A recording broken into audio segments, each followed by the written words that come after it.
Sa pamamagitan ng double-double na Stephen Curry ay napangunahan niya ang Golden State Warriors sa isang panalo. Siya ay mayroon ding naipasok na 6 na 3 sa kanyang 16 na binitawan. Kinulang ang Sacramento Kings sa kanilang scoring mga idol. Si DeRozan lamang ang mayroong 24 points at si LaVine 15 points lamang. Yung kanilang reserba ay kinulang na. Samantalang sa kabila si Melton 19 points, 3 3-pointers at si Butler naman 15 points and 6 rebounds. Nakakabawi na nga sa ngayon ng Golden State Warriors mga idol at sa kanilang huling 11 games ay kanilang naipanalo ang 8 doon. Kitang-kita naman dito sa kanilang stats mga idol ang pagdomina ng Golden State Warriors sa labang ito, hindi lang sa shooting, sa tres at sa field, maski rin sa pag-rebound. Mayroong 41 total rebounds ang Warriors samantalang ang Kings ay 31 lamang. Sinipagan ng Golden State Warriors ang pag-rebound sa kanilang opensa at sa depensa. Umabot din po sila ng 39 assists samantalang ang Kings ay 23 lamang. Malaking bagay din po ang inambag nitong si Podziemski na 14 points at kay Gary Payton 12 points mga idol. Kasama na yung 19 points ni Melton. Coming off the bench yan ha, kaya malaking bagay po yan.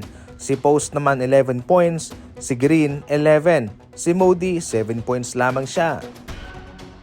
Samantalang paunti-unti na nga pong umaatras sa ngayon ng mga kupunan na nagpapakita ng interest kay Anthony Davis. Nagkaroon kasi ng damage sa ligament itong si Davis sa kanyang kaliwang kamay.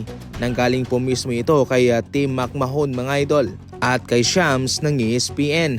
Sa ngayon nakadepende rin po ang katagalan ng kanyang pagbabalik sa opinyon ng mga doktor at masyadong matatagalan kung siya ay isa sa ilalim sa isang operasyon.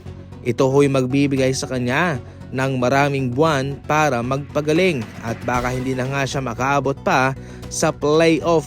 Kaya wala pong saysay para sa mga kupunan na kukunin nila itong si Davis pero hindi naman nila magagamit as of now.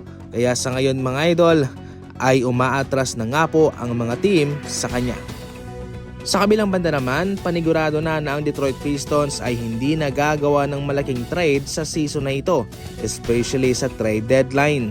Ayon pa mismo sa mga NBA insider, itong Detroit Pistons ay nakafocus na sa kanilang kasalukuyang lineup at kung sakaling sila daw ay magde-trade, baka masira lamang ang kanilang momentum, especially ang kanilang chemistry. Maganda naman sa ngayon ang kanilang tinatakbo at kaya naman nilang matalo ang mga malalakas na team.